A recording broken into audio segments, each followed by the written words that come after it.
एल्गार लाईव्हमध्ये आपलं स्वागत आहे। 11/2/2024 गोंदिया येथे राष्ट्रीय परिवर्तन मोर्चाच्या माध्यमातून सर्व बहुजन एकत्र येऊन या व्यवस्थेच्या विरोधात लढावं अशी भूमिका ठेवून काल राष्ट्राध्यक्ष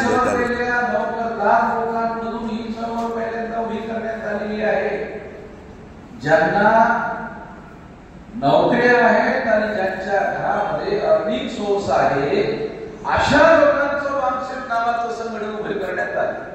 दीर्घकाळ समय वेळ लावून आणि मग हे जेव्हा हे विशाल संघटन तयार झालं, जेव्हा हे विशाल संघटन तयार झाल्यानंतर मग या संघटनेच्या नेटवर्कचा उपयोग करून आंदोलन निर्माण करण्याचा प्रयत्न सुरू करण्यात आलेला आहे।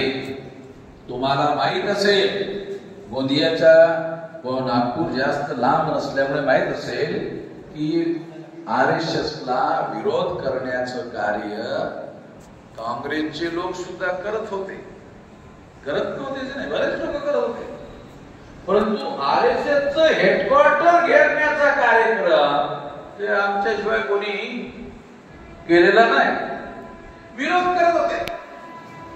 पण त्यांच्या विरोधामध्ये